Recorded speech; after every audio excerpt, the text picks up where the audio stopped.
Good morning, Unity of Tustin, and welcome to our Sunday celebration service. It's so good to be here with all of you. My name is Erin Hostetler, and as I was preparing to announce and welcome everyone today, I was flooded with deep love and admiration and for us to have this beautiful space to come together open-hearted and to get fulfilled in community and in spirit. So just thank you all for being a part of that and creating that space for us all. So welcome wherever you are in the world. If you are here in person with us today or if you are joining us online, we are so blessed by your presence and your participation. And as we open up our service today, I am thrilled to welcome back our beloved Shara Moscinska, who is sharing her message today. Her talk title is "The Way Out is Through: The Dance of Grief, Sorrow, and Joy." Yes, thank you, Shara. And we are also blessed by the sultry and soulful musical talents of Kelly Corsino. Thank you, Kelly. Accompanied by the lovely Carol Roman on piano. Thank you. Thank you. So it is also custom to provide you with some of our board announcements and some of the happenings that are going on at Unity of Tustin. And oh my, there are so many wonderful offerings that we have going on. So the first up is to please save the date. We are having a community barbecue hosted by the Mutts. So thank you, Men of Unity, for hosting. That is August 1st, okay? More details are coming, so just mark that on your calendar. We do have Drum Circle today, facilitated by Matt Manning, who is a YFM teacher and a master musician. We are doing it indoors in the education building in rooms 4 and 5. We do have the meditative dance with Morgan Dene. Hi, Morgan. And that is at Site 8, which is right behind the Victoria House. 12:45. She would like to begin promptly at 1. Thank you, Morgan, for offering that. We also have Shara Salon, which is a new development, and Shara invites members of the community. If you want to take a deeper dive in today's topic, then please meet her over at the sanctuary at 2:15, okay? And there'll be a deeper dive discussion. Request for submissions for board candidates. It is that time. Can you believe it? I know it seems like we just now got back together and we're working, but you know, the board, we've been working all through the pandemic. So can you believe it? It's already that time to welcome new candidates. We do have Steve, who is stepping down, and we're looking to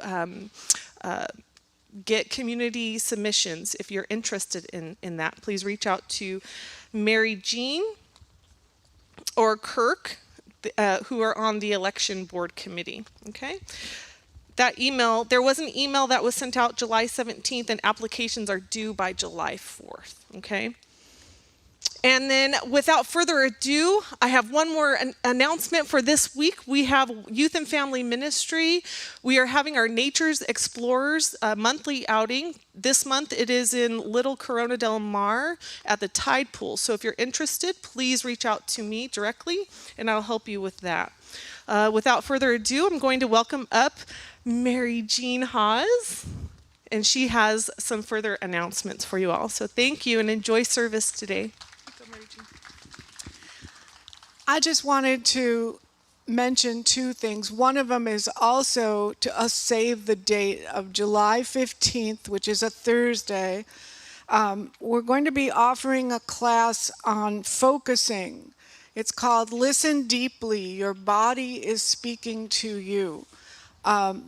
Bobby Escarati has been at Unity on and off over the years. She is my personal spiritual director, and I have learned a great deal from her work with focusing, of listening to my body, and of learning the truth of what my body has to say. So this is an introductory class that will be on Zoom. If you have more questions, you can ask me after the service today. And finally, immediately after the service today, we're going to be having a meeting of the silent prayer team. Our prayer consciousness at Unity is something that we teach, we value, we practice.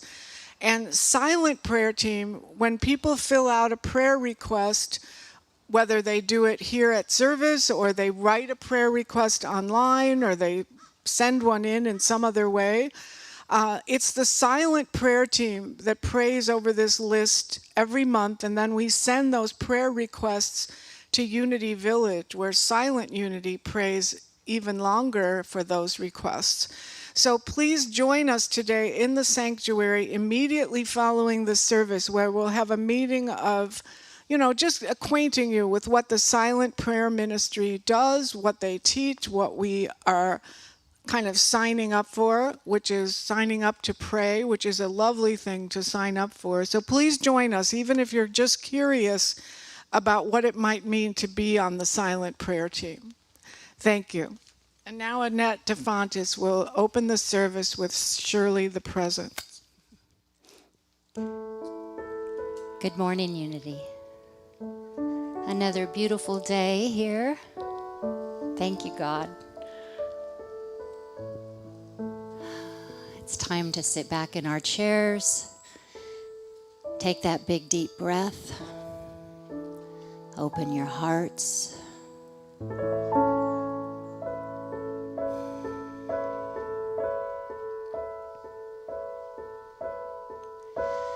Surely the presence of the Lord is in this place.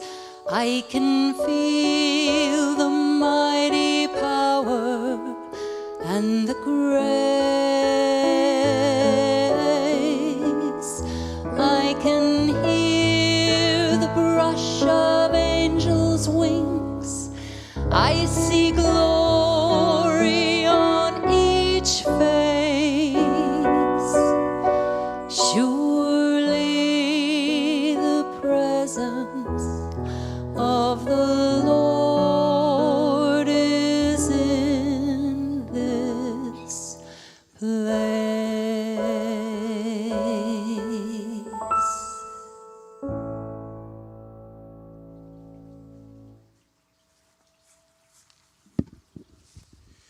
Good morning. So happy to see all of you. My name is Arnie Buzensky. I'm one of your prayer chaplains here at Unity of Tustin, and I have been blessed and honored to begin the service with lighting the Christ candle and reciting the daily word. And what I've known for so long is that Christ candle glows bright in all of us, and we recognize that is the one Christ heart that we all strive to live in all the time.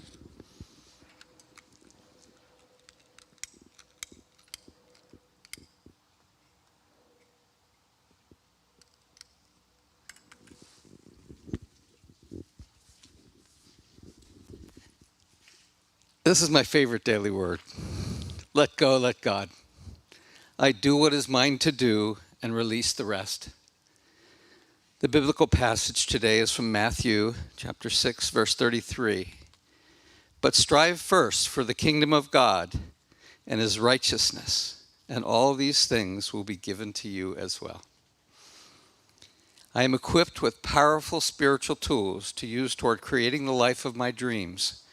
Through prayer and meditation, visualization, and affirmation, I am willing to work for what I want to see manifest in my life and in the lives of who I care about. Sometimes I can be so focused on what I'm doing that I forget the importance of stepping back from my efforts and releasing my attachment to specific outcomes. There is great peace that comes from knowing I have done all I can do, and then, in perfect peace and clarity, releasing outcomes to the divine that is in all people and circumstances. I heed my guidance to discern when to take action and when to yield to Spirit. I'm going to say the affirmation once, and then I'm going to ask you to repeat it with me. I do what is mine to do and release the rest. Together, I do what is mine to do and release the rest.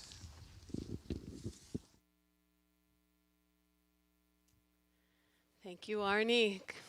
Good morning and happy Sunday. Happy Sunday online. Let's begin with some centering prayer where we take a moment and bring our awareness to our awareness. Become aware of your awareness, which is at its core what prayer is. And in this alignment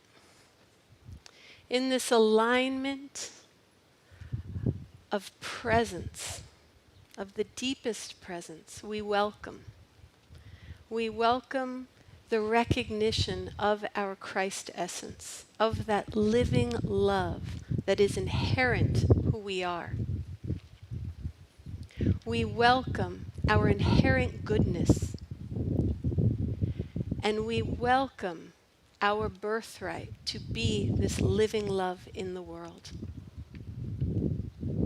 And as today is Pride Month, we also extend this prayer to our lesbian, gay, bisexual, transgender, queer, and allied communities. And we send this prayer for their rights, marriages, and pursuit of happiness as well. And we release this prayer into the care and keeping of the heart of God, and pray this in the name and after the nature of the indwelling Christ presence. Amen.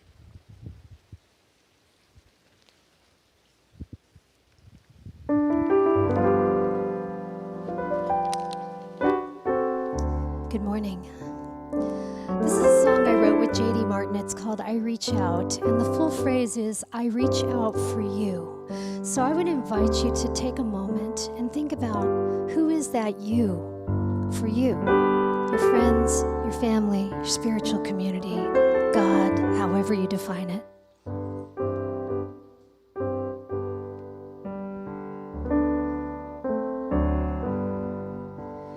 When I feel like I'm walking all alone, and I know there's nowhere left to go, I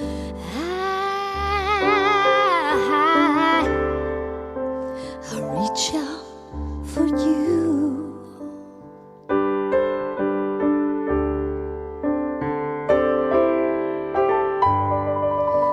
And when I've lost my very best friend, and I don't even have a penny to lend,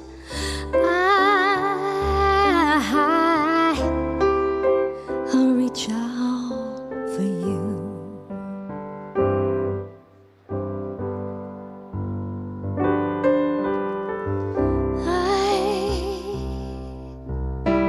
I bring myself to you, open and loving, ready to do what I need to. I let it all go, knowing that I can rest my soul.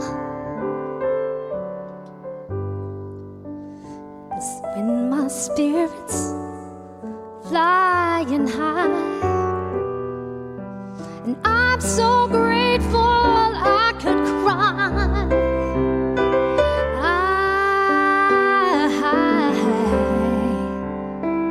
I reach out for you.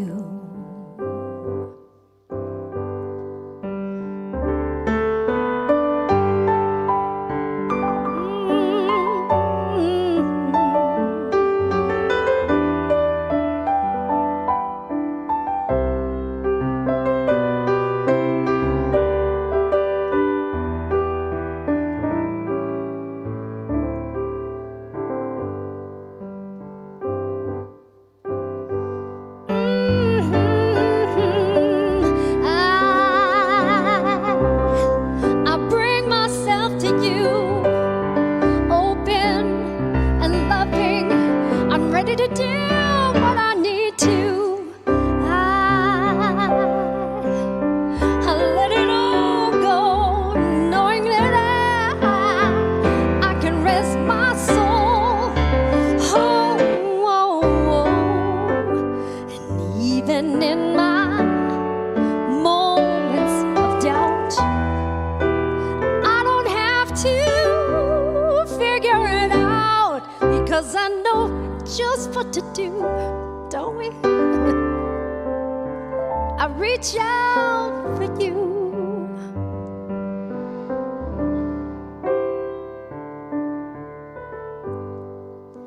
'Cause when my spirits flying high, I'm so grateful I could cry.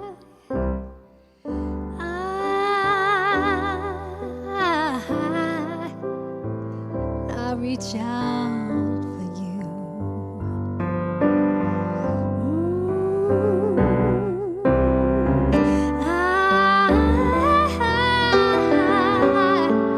I reach out for you.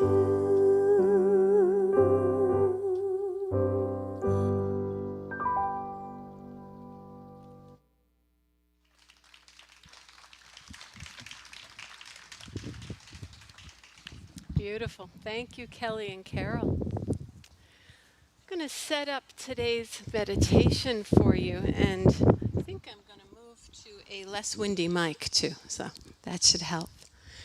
Today, most of you are familiar with centering prayer, Thomas Keating's meditation practice.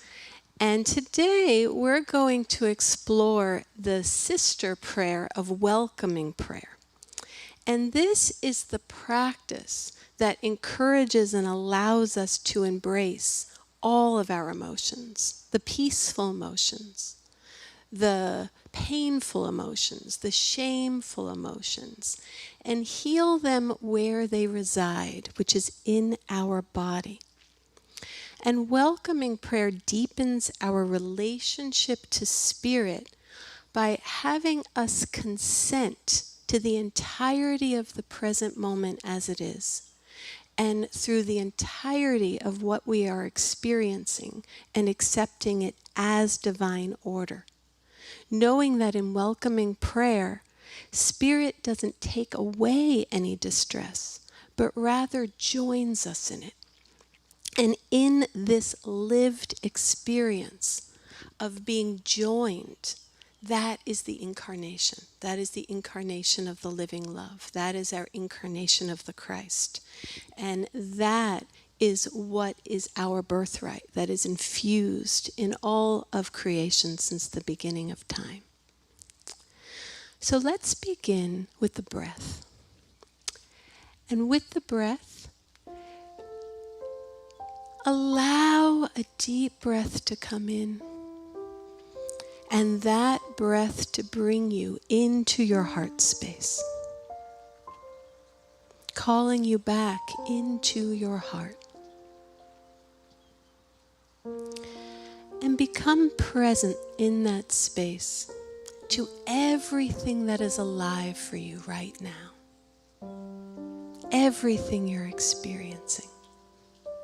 Feel and sink into this moment in your body. It's peace and pain and joy and heartbreaks and aspirations. And one by one, notice all of these emotions as sensate experiences in your body. Locate them. Where do they live? Where does joy live in your body? Where does stuckness or longing live in your body? Where and how do you emanate love? Locate and welcome it all. Notice. Here you feel pain. Welcome pain. Here you notice joy.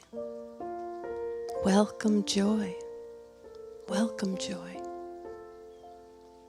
Here you feel shame. Welcome shame. Welcome hubris. Welcome love. Welcome gratitude. Welcome heartbreak.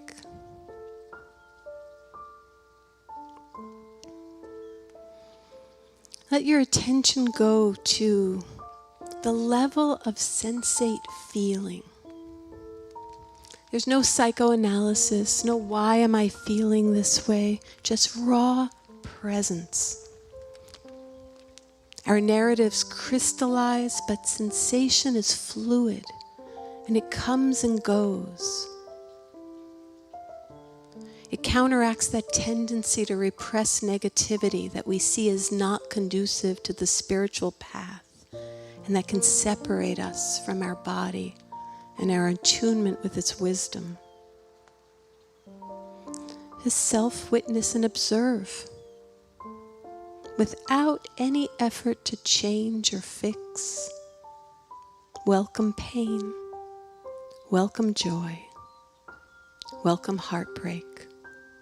Welcome love. And consent to the divine indwelling.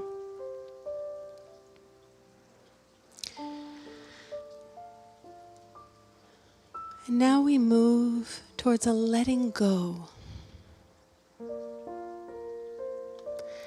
Allow yourself to release and let go by saying inwardly, I let go of my desire for security, affection, control, and I embrace this moment as it is. And inhale and exhale. I let go of my desire for security, affection, control, and embrace this moment as it is.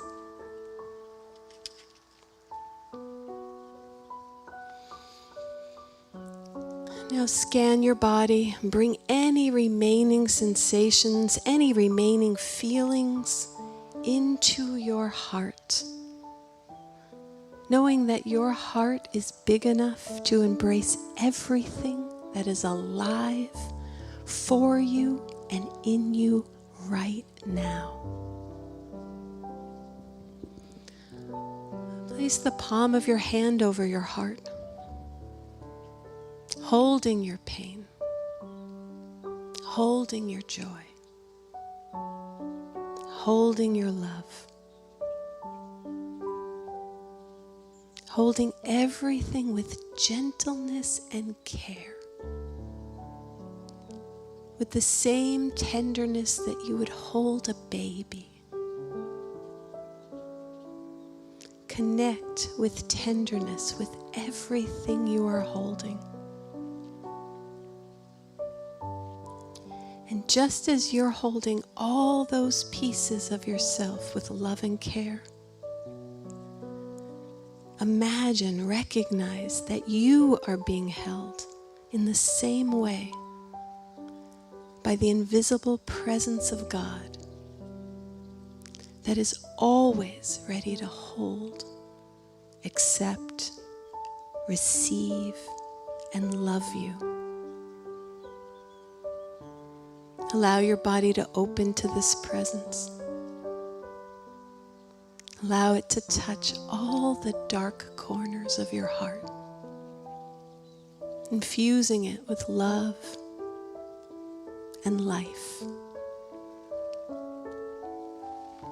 Notice how it feels to be held in this way, with unconditional care, as every cell of your body is opening to this beautiful and tender and eternal loving care of God.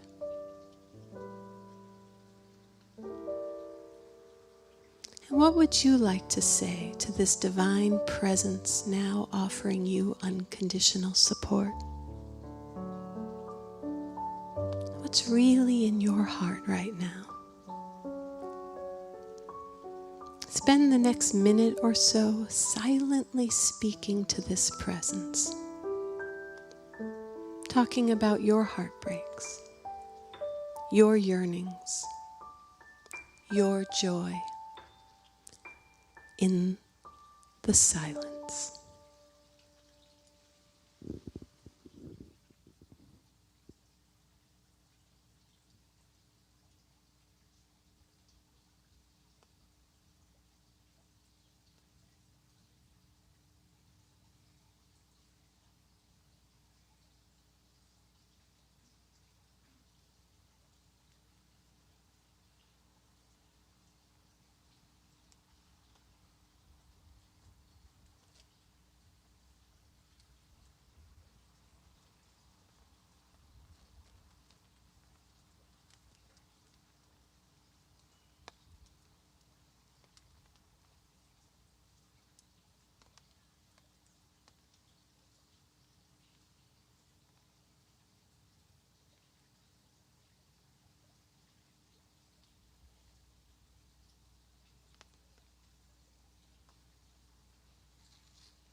And as you are ready, slowly come back without letting go of the awareness of care and freedom that comes with knowing that you are divinely and eternally loved.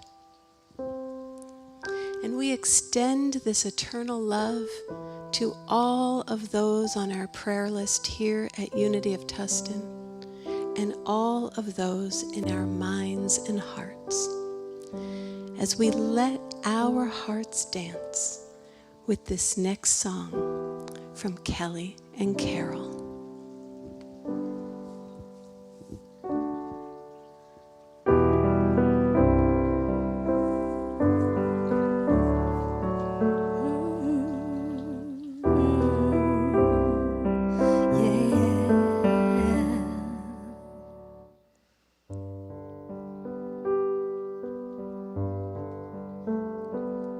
I hope you never lose your sense of wonder.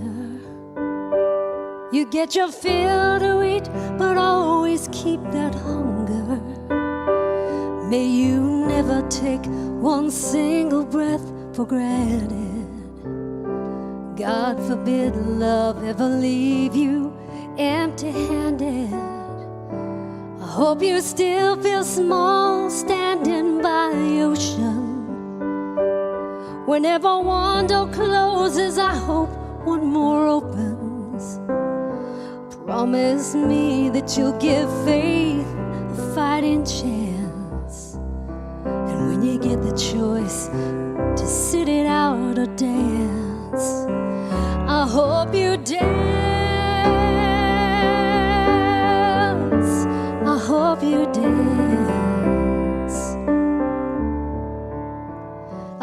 hope you never feel those mountains in the distance, and never settle for the path of least resistance.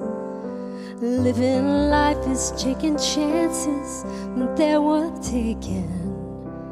Loving might be a mistake, but it's worth making. Don't let some hell-bent heart leave you bitter. When you come close to selling out, reconsider. Give the heavens above more than just a passing glance.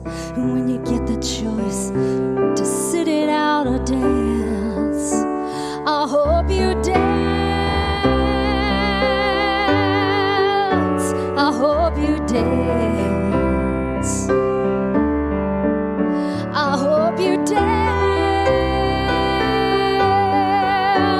I hope you dance. I hope you still feel small standing by the ocean. Whenever one door closes, I hope one more opens. Promise me that you'll give faith a fighting chance. And when you get the choice to sit it out or dance, I hope you dance. I hope you dance. I hope you dance. I hope you dance. I hope you dance. I hope you dance. Oh, I hope you dance.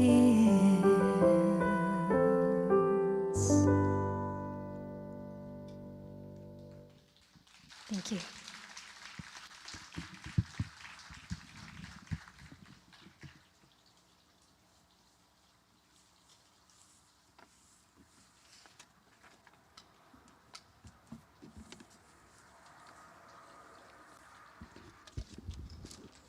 So beautiful. Thank you so much. And I certainly hope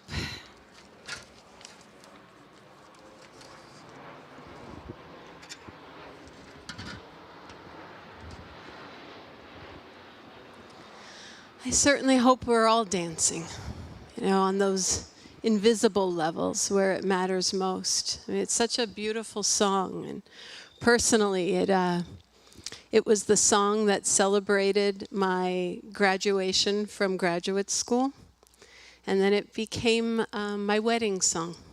So it's really sweet to have those memories and touching, and that's that complicated quality of joy. There's been a lot of joy. I feel like we've been chasing joy all month, me, Reverend Blair, and Craig, examining this core value of unity of Tustin joy. And I just got back last night from a vacation, which is largely about, creating the conditions where those moments of joy are more likely. So last Sunday, right after service, we had a rental minivan. I picked up my BFF, Natalie, who flew in with her son, Nico, and her daughter, Milani, from New Mexico. The 6 of us got in the van. We went to Solvang and Big Sur and Monterey and San Francisco and zoomed back last night. And I asked my children, what were your moments of joy? So for my 15-year-old Grace, they said it was the elephant seals, and how that even when they're fighting, they collapse on each other and seem happy seconds later. For my 13-year-old Eve, it was speed, and she liked that I went to this kind of derelict corner, the only place I could rent Segways. And we went and zipped around Golden Gate Park and went to the Japanese tea garden and the conservative flowers and made our way through traffic and figured it all out. And for me, it was Pfeiffer Beach. coming back from the Monterey Cypress garden and then just happening upon impossible beauty with incredible crashing waves around the most glorious keyholes and stones and rocks. And I did feel very small standing by the ocean in the most expansive way, pure joy, pure joy. And there were some moments that weren't joyous. Surprise. There were a few seconds of those, like where we came back here to pick up my daughter's guitar, because Nico's a really accomplished guitarist, and she is a budding singer-songwriter. And they were going to make music, so we came back and lifted the rear gate, and one of the suitcases came flying out and broke the guitar in two. And then there was the minor disappointment. I experienced one breakfast that triggered my life disappointment, and I sobbed a little. I rode that grief wave. But that is the relationship. That's the dance. There is this complicated dance between joy and sorrow, between death and everlasting life. And they are a part of each other, sometimes more than we want to lean into on the spiritual path. Khalil Gibran says of joy and sorrow, "Your joy is your sorrow unmasked, and the self-same well from which your laughter rises was oftentimes filled with your tears. How else can it be? The deeper that sorrow carves into your being, the more joy you can contain." Some say joy is greater than sorrow, and others say sorrow is greater, but I say to you they are inseparable. Together they come, and when one sits alone with you at your board, remember that the other is asleep upon your bed. The Apostle Paul talks a lot about his grief, about missing loved ones, about losing friends, losing his own freedom, being imprisoned for his discipleship.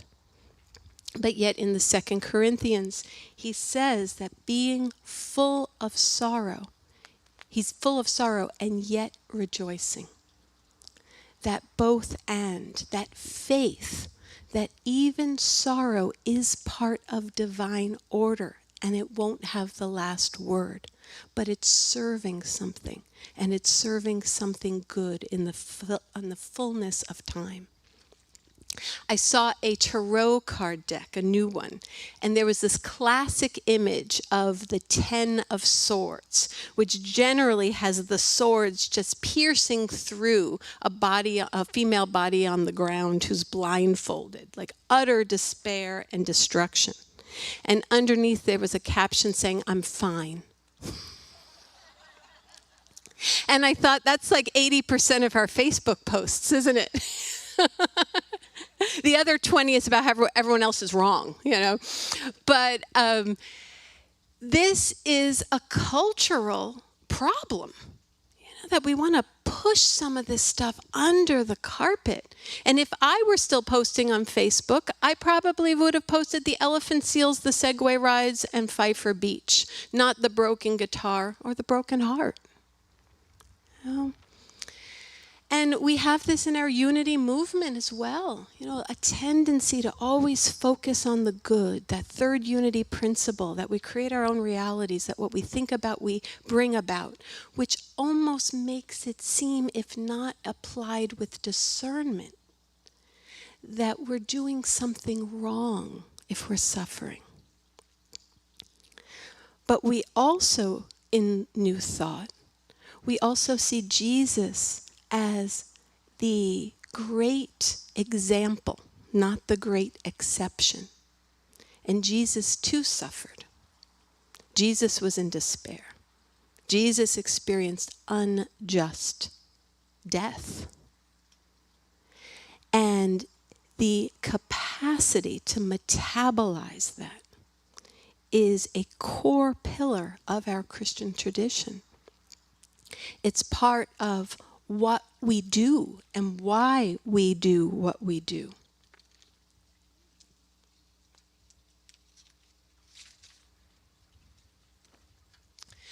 So how do we make sense of this? How do we even make sense of our teachings? How do we do this? And I think Ecclesiastes. So my apologies.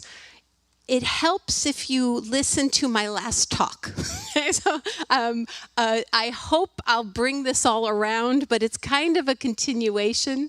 So I hope this all makes sense. But last talk, we talked about Ecclesiastes in the wisdom books and how Qoheleth is this teacher, Eeyore-like teacher, who's like, there's no justice. Bad things happen to good people. Good things happen to bad people. All is terrible in the world.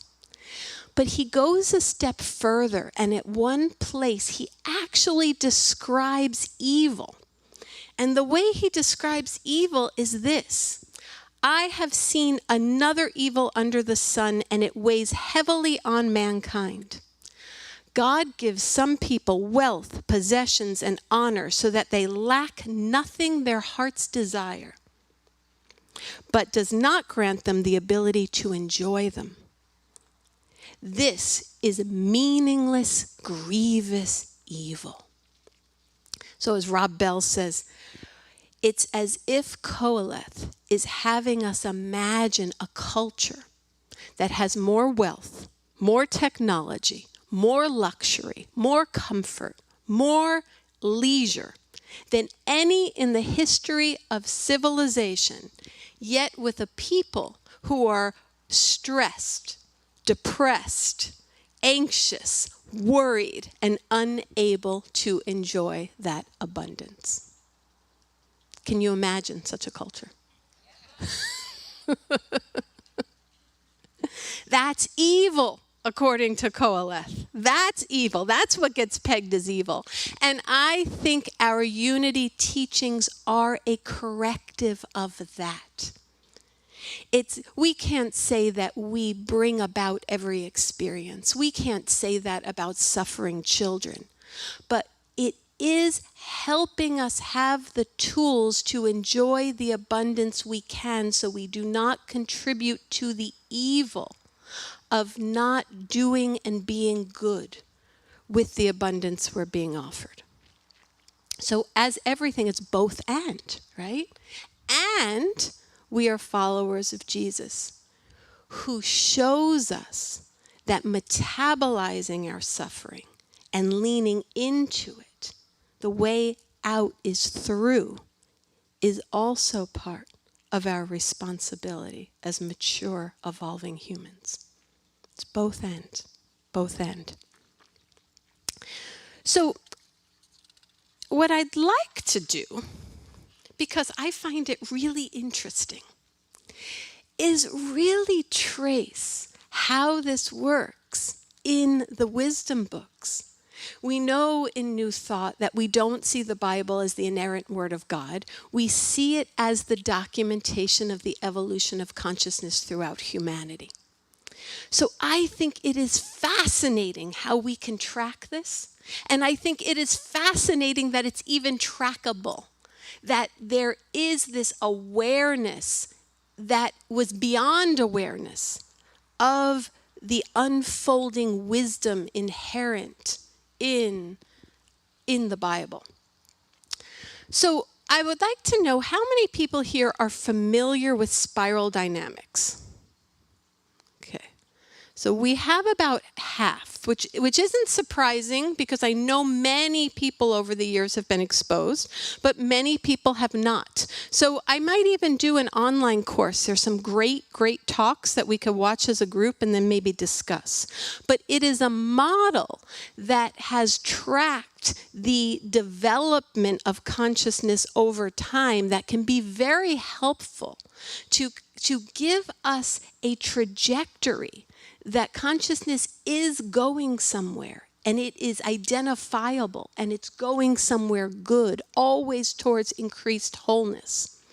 And what I want to focus on today is the aspect of spiral dynamics that shows that there is a weaving between internal and personal evolution and then external and collective evolution. And they go back and forth. They use each other to push forward. So if we look at spiral dynamics, the red meme, this is the level of consciousness of, in a sense, a type of internal power, maybe even narcissistic power. It's that, I am and I have power over. It's internal. That gives rise to the blue meme. And the blue meme is more like Proverbs, where it is about collective rules and norms to which we are obedient to in order to create a good society. And we always transcend and include, so we need healthy blue. We need to be able to be obedient sometimes. Our ilk often isn't very good at that, but it's part of it. And that is externally and collectively held.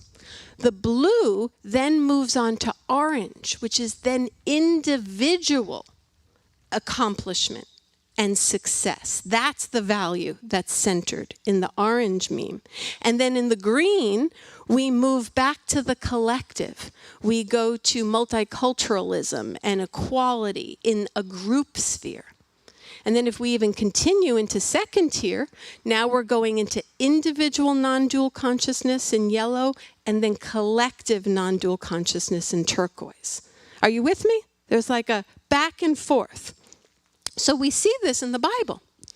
As we talked about last time, Proverbs is very much that external rules in order to create a just society. Then in Ecclesiastes, we have that external humanism. It moves internal, where we get to be the hollyhock growing out of the random concrete. If everything is meaningless and unjust, why not leave a legacy of goodness? That births our individual humanism. Then we get to Job. And Job we can talk about for weeks. It is amazing movement in consciousness. But to recap, we can say that God and Satan had a conversation. Satan said, Job is not good. Job is only good because you've made him prosperous. You take away his prosperity, he's going to turn on you. God said, that's not true. Satan says, prove it. God says, okay, takes everything away from Job. His family, his livelihood, his household, his health, everything. He's left despondent. And Job says, I am good and you are good, God. So this makes no sense. You come down and you explain this to me.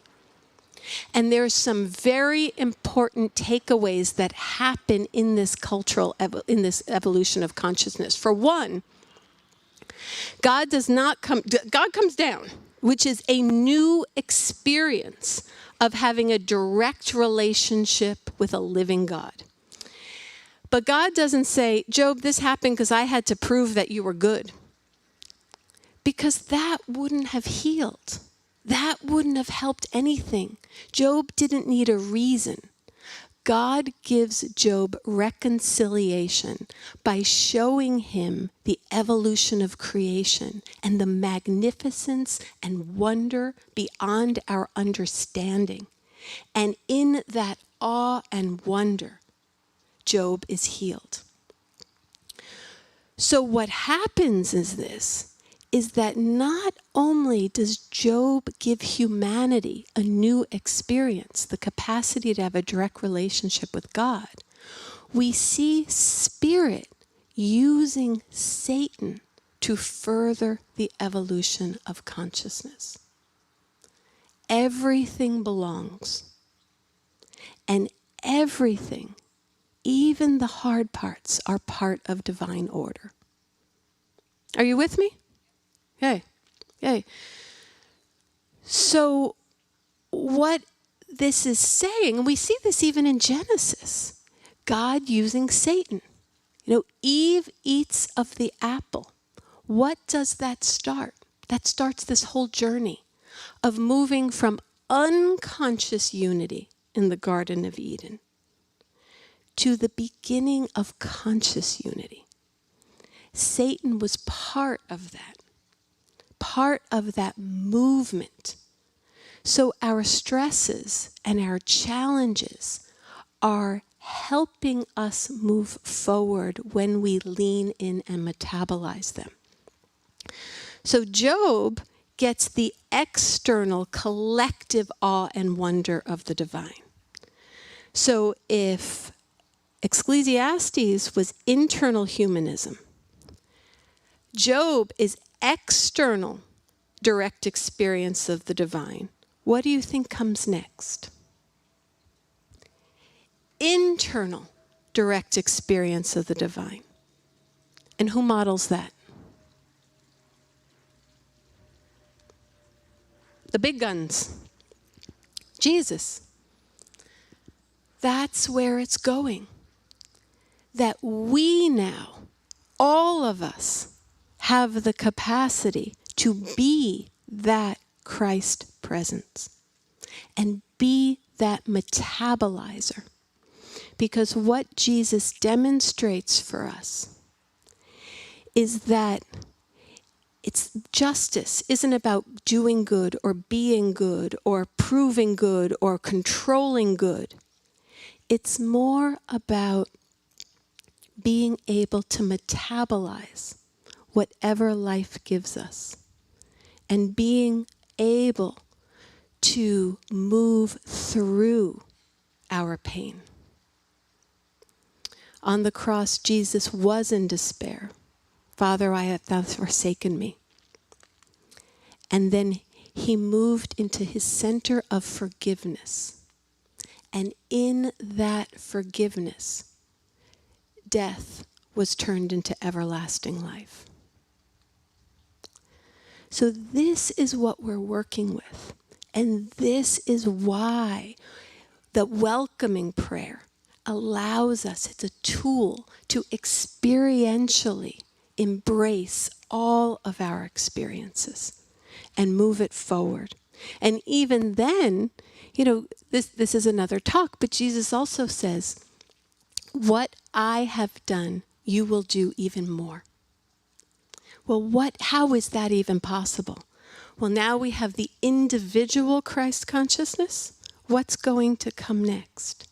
That being recognized and awakened in the collective as a true body of Christ. Something beyond, we don't even have the capacity for that.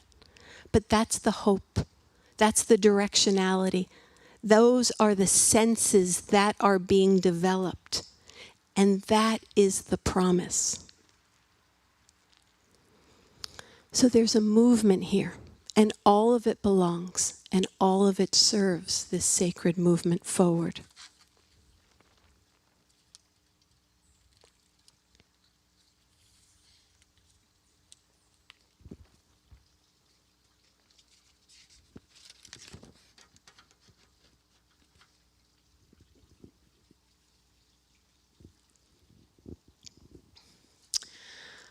So I'm going to end with a story that always has spoken to me.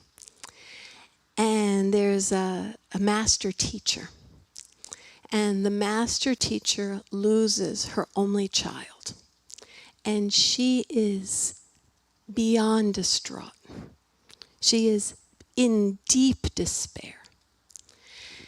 And her students say, Master, why are you in such despair? Don't you know that it's all an illusion? You teach us that this is all an illusion. And she says, yes, this is all an illusion. But the illusion of losing your only child is the most painful illusion of them all.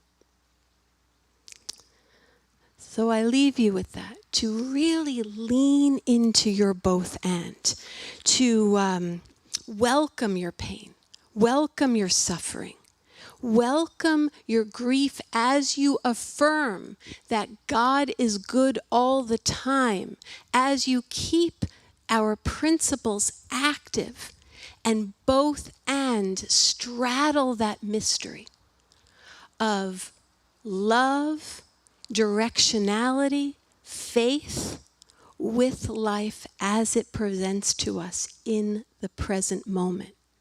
And in that space, in that welcoming, in that acceptance, and in that love, we too can embody that Christ principle and be metabolizers of the trauma and pain of the world into love and goodness individually, and moving ever forward to doing that interdependently and systemically.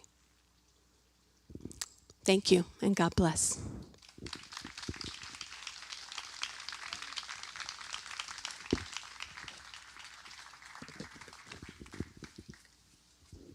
Thank you, Shara.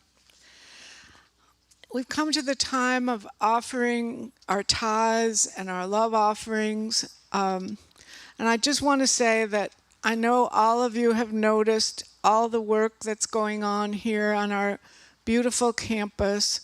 And that's something that in the next few months we're going to be talking more about: the support of our spiritual community, the evolution of our community as physically, also going out in the world, attracting more people. And that is certainly part of the awareness that we create in asking all of you to support your spiritual community.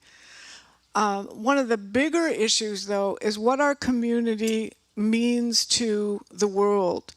Yesterday, we hosted a celebration of life for a young woman who died unexpectedly and had a very large family who all attended.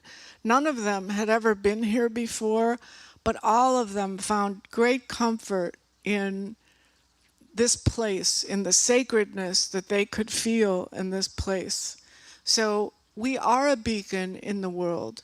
And I did not say anything about what unity means, but they could tell simply by being here that the message was something that they could resonate with. And even from another perspective, this is one way to look at what you give. Our tithing and gifting is a way to bring together our relationship with God and our relationship with money. It also acknowledges, in a concrete way, that which inspires us, teaches us, reminds us of the truth, and causes us to remember who we are. So as the ushers come forward, let's say the love offering blessing. Divine love, as me, blesses and multiplies all that I am, all that I have, all that I give, and all that I receive. And Christy will also have the credit card swiper if you'd like to give by credit card. And she can also help you with set up a recurring donation. And now Kelly has another gift for us. We're going to have some fun. You all know this one. And if you like dancing in your chair or getting up or kicking a leg, feel free. I can see clearly now the rain is gone. I can see all obstacles in my way. Gone are the dark clouds that had me blind. It's gonna be a bright, bright, sunshiny day. It's gonna be a bright, bright, sunshiny day. I think I can take it now, the pain is gone. All of the bad feelings have disappeared. Here is the rainbow I've been praying for. It's gonna be a bright, bright, sunshiny day. Look all around, there's is nothing but blue skies. Look straight ahead, nothing but blue skies.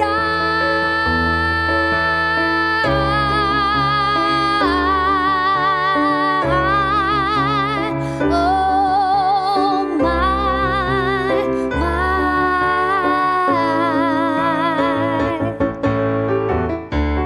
I can see clearly now, the rain is gone.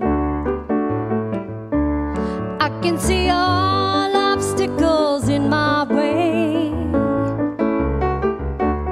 Here is that rainbow we've been praying for. It's gonna be a bright, bright, sunshining day.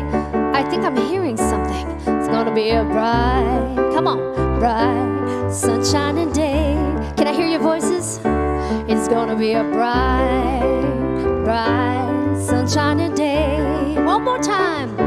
It's gonna be a bright, bright, sunshining day. Well done.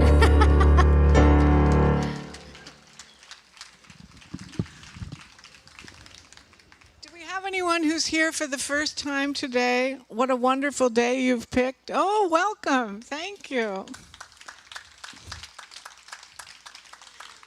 Kathy has a packet of information for you. There's a name tag in there for you to fill out. If you would put that on, it helps us know who new people are.